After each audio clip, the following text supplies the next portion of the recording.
السلام علیکم. نن درته یو ډیر اهم موضوع باندې دا ویډیو کومه.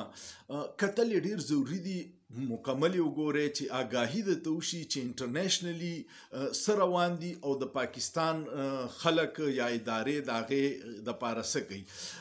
د ډان نیوز کې یو سټوري راغلی دا د اویس حمید نومې دی د هغه او بیا د سټوري باندې شاهد اسلم خپل ویلاګ کړی دی. شاهد اسلم هغه سړی دی چې کوم د جنرال باجوا د اساسو هغه ریکارډ ګوشواري رئیس دی د اف بی آر نه او پاغه کې دا وا چې شپږ کاله مخکې چې جرنیل نو داغه څومره اساسي وي او چې اوس بیا جرنیلو د ایکسټنشن نه پس نو داغه اساسي چې په کمی ټیکس ورکړو هغه 12 ارب روپے سیوا شوی او دغه د فیملی هم حالو هغه نه پس پاغه باندې د غدارې اف آی آر جوړ شوی او داغه چې ضمانت شو نو مجبوره کې ملک پرې خودو. دا ټول محب وطن خلک دی او دوی دا وی چې زموږ د ملک څوک لوټ کوي نو دا غوي مخنیوي دی ونشي. دغه شاهد اسلم بیا یو خبر ورکړی دی او حمید اویس حمید هم په ډان نیوز کې دا سټوري کړی ده. په اسلام آباد کې یو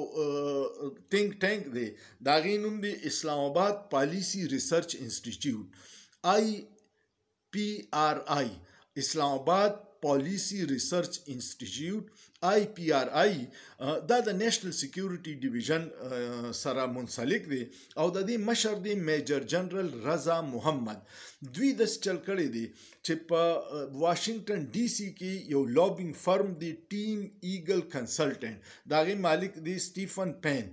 هغه سره یو اګریمنٹ کړی دی په 1.5 میلیون ډالر د قومي خزانه نه به 1.5 میلیون ډالر اغه ورکي چې د پاکستان کې دا کم حالات روان دي او امریکای کې د دین مخکې کو تاسو ته پتی سېنات والا یو ډیر متفقه قرارداد پیش کړو چې پاکستان کې کم فراډ الیکشن شوی دی دایره تحقیقات وشي پاکستان کې چې کم جمهوریت ته نقصان رسي پاکستان کې چې د انساني حقوق کم خلاف ورزیان دي او پاکستان کې چې کم بیګناه سیاسي قیدیان دي دای خلاف دي د پاکستان حکومت سره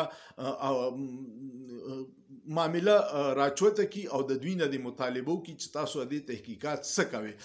دا ډیر لوی پریشر د پاکستان په ادارو باندې پاکستان په حکومت باندې ځکه چې دا خبرې بیا روسته لاړ شي پالیسی جوړیږي نو پاکستان امداد بندول او سیوا کول او دا ټول په دې باندې اثر اندازه کیږي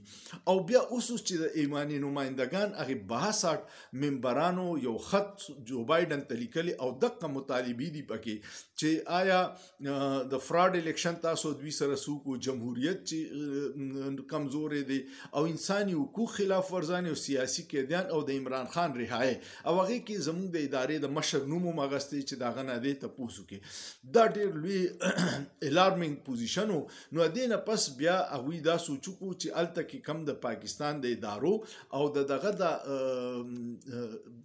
ډیمیج شوی دی د دې بحالولو د پاره لابینګ فرم دا کو لابینګ فرم الته کې هر سړی هایر کولی شي دا غوي دا کاری چې هغه الته کې په سېنیټرانو سره ملاقاتونه کوي او د دوی نقطه نظر ورته دي چې دا خبره د سینه دا د سینه په پاکستان چې کم اورسیز دي ډیر محب وطن دي پاکستانیان خو به کې دي شي پاکستان پروا کوي ډیر او ډیر بنم کوي خو بهر خلک د پاکستان د عزت د ډیګنیټي د وقار ډیر خیال ساتي نو هغه پاکستانیانو خپل یو سترونګ تنظیم یو خو د تحریک انصاف دی یو د ډاکټرز کمیونټي ډیر سترونګ تنظیم دی او هغه ولته معذرت په خپل حلقو په سېنیټرانو دا پریشر اچولیو چې تاسو د پاکستان حکومت نه دا تپوسو کې چلته کې د انساني حقوق خلاف ورزي او سیاسي قیدیان او فراډ الیکشن باره کې هغوی تحقیقات وکړي نو دغه خبرو د پاره اوس حکومت پاکستان چې کم دی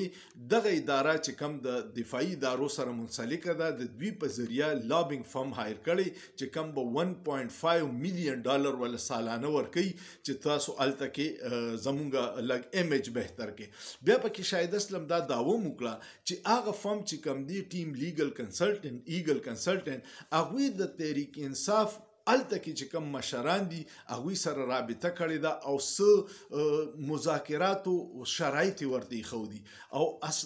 شاهد اسلم دا دعوه کوي چې هغوی ورته پکې دام ویلي چې عمران خان نه دا ګارنټي غواړي چې راوځي نو ابد دغه خلکو خلاف څه کاروایی نه کوي کم چې په دې ملک دا تباهي راوسته او دا دومره 2 کاله ظلمونه کړي دي او یو پکې د ایکسټنشن هم